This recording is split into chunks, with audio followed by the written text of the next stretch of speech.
오늘 바바의 말씀은 로드메허 칠판에 나오는 내용으로 함께 하겠습니다. 음악과 소리. 음악에는 132곡이 있습니다. 전문 음악가나 명지휘자의 노래는 훌륭합니다. 그러나 그러한 노래는 매우 드뭅니다. 델리에 지금은 고인이 된 시각장애인 가수가 있었는데 그의 연주는 아주 훌륭했습니다. 하나님은 무한한 나드입니다. 까비르는 그것을 아나드 나드 또는 무한한 음성이라고 부릅니다. 각각의 기적이고 정신적인 차원에는 7개의 곡이 있습니다. 따라서 43개의 곡 중에서 6경지에 42곡이 있고 하나님의 곡이 하나 있습니다. 심지어 물질적 차원의 가장 훌륭하고 절묘한 참된 음성조차도 하나님의 음성인 그리스도 짜라투스트라 까비르가 하나님의 말씀이라고 불렀던 그 음성의 7번째 그림자에 불과합니다. 비를 내리듯 빛이 흐르고 사람들을 울게 만드는 최고의 가수의 목소리는 하나님의 음성인 로고스의 7번째 그림자에 불과합니다. 6번째 그림자의 선율이 들리면 우주를 완전히 잊게 될 것입니다. 이것은 첫 번째 경지에서 발생합니다.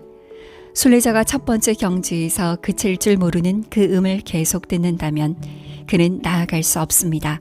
두 번째 경지에서 순례자는 그 영원한 음성의 5번째 그림자를 들으면 그는 먹지도 자지도 않습니다. 두 번째 경지는 첫 번째 경지보다 훨씬 더 강력합니다. 이것은 음료를 의미하는 나드라고 합니다. 인용된 예를 문자 그대로 받아들이지 마세요. 설명이 어떻게 가능하겠습니까? 힌두교도들은 하나님의 말씀을 옴이라고 부릅니다. 입을 다물면 아무 말도 할 수 없지만 하나님의 음성의 7번째 그림자 음은 말할 수 있습니다. 하나님은 무한한 음성, 무한한 빛, 무한한 사랑입니다. 첫 번째 경지에서는 기적인 귀로 듣습니다. 네 번째와 5번째 경지에서는 정신적인 귀로 듣고 7번째 경지에서는 음성 그 자체가 됩니다. 이것을 여러분이 어떻게 파악할 수 있겠습니까? 불가능합니다. 음성으로서의 하나님과 자신이 그 음성이 되는 것을 어떻게 이해할 수 있겠습니까? 사랑이란 무엇일까요? 사랑하더라도 그 사랑을 정의하기는 매우 어렵습니다.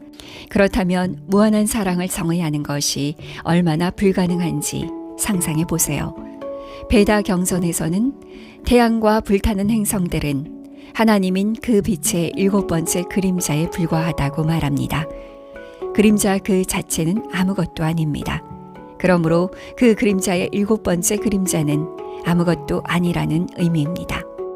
하나님의 음성은 우리가 말할 때 사용하는 목소리가 아닙니다. 하나님을 이 음성으로서 상상해 보세요. 음성은 단지 로고스를 설명하기 위해 음성이라고 부릅니다. 베다 철학자들은 그것을 설명할 수 없습니다. 수피교도들은 그것을 그림자가 아니라 베일이라고 다르게 설명합니다. 그들은 그것을 이렇게 묘사합니다. 당신이 하나님이라고 말하세요. 당신은 거울을 들여다봅니다. 거울에서 처음 보는 것은 6번째 차원, 즉 첫 번째 반사면입니다. 그런 다음 거울의 베일 뒤에 비친 모습을 볼 수 있습니다. 그것은 5번째 차원에 있습니다. 두 번째 반사면입니다. 첫 번째 베일 뒤에 있는 다른 베일 뒤의 반사광은 4번째 차원, 즉 3번째 반사면에 있습니다.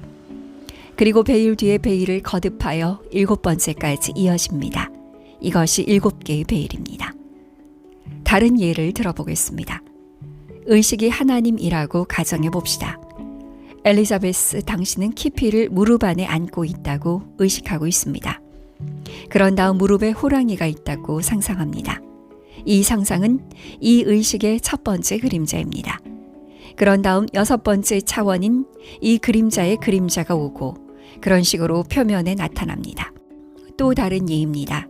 인도에서는 기계가 아닌 손으로 종을 만듭니다. 먼저 그들은 흙으로 종 모양을 만든 다음 그 위에 녹은 금속을 붓고 금속 종을 만듭니다. 과정이 끝나면 흙으로 만든 종을 제거합니다. 이제 이 흙으로 만든 종은 진짜 종의 첫 번째 그림자입니다. 실제 종의 정확한 복제품이지만 흙일 뿐이며 울릴 수 없습니다. 그러므로 종과 그 첫 번째 그림자의 차이가 이토록 크다면 일곱째 그림자는 무엇이겠습니까? 아무것도 아닙니다. 첫 번째 그림자에는 금속이 없고 흙만 있다면 일곱 번째 그림자에서는 무엇을 찾을 수 있겠습니까? 나는 이것을 세상 누구보다 명확하게 설명합니다. 그래도 나는 말로 충분히 명확하게 설명할 수는 없습니다.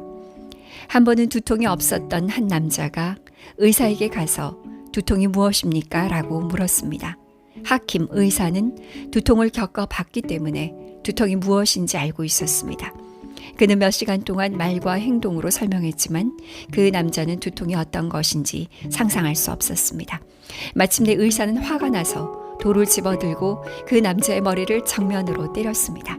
그 남자는 두통이 무엇인지 단번에 알았고 그의 질문에 이렇게 현실적인 방식으로 답을 주고 떠났습니다.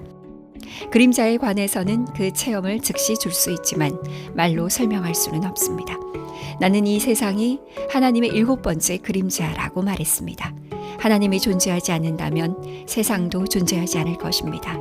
그러나 하나님의 음성은 소리가 아닙니다. 세 번째 차원에서도 소리는 들리지 않습니다. 첫 번째 차원에서는 매우 희미한 기적인 소리가 있습니다. 두 번째 차원에서는 그 소리가 더 커서 그 소리에 빠져들게 됩니다. 그러나 세 번째 차원에서 하나님의 음성인 그 음성의 그림자는 실로 압도적입니다. 수피들은 그것을 말문이 막히게 하는 소리라고 부릅니다. 나딘 톨스토이가 질문합니다. 하나님 음성의 그림자는 모든 차원에서 점차 희미해지나요? 바바께서 말씀하십니다. 하나님이 무한하고 모든 차원에서 점점 더 유한해진다고는 말할 수 없습니다. 무한은 한정될 수 없습니다. 하나님의 음성이 약해진다고 말하는 것은 옳지 않습니다. 하나님의 음성은 약해질 수 없습니다. 그것은 종에 대한 예와 같습니다. 첫 번째 종이 금으로 만들어졌습니다. 그리고 그 첫 번째 그림자는 쇠종이라고 합시다. 두 번째 그림자는 흙으로 만든 종입니다. 세 번째 그림자는 종이로 만든 종입니다. 그리고 그런 식으로 나아갑니다. 모양은 모두 같지만 금종과 종이종은 상당히 다릅니다. 그래서 종이로 만든 종의 경우 금으로 만든 종이 약해졌다고 할 수 없습니다. 로드메허 칠판 2611에서 2613페이지의 내용입니다. 1940년 9월 19일 메허라바드.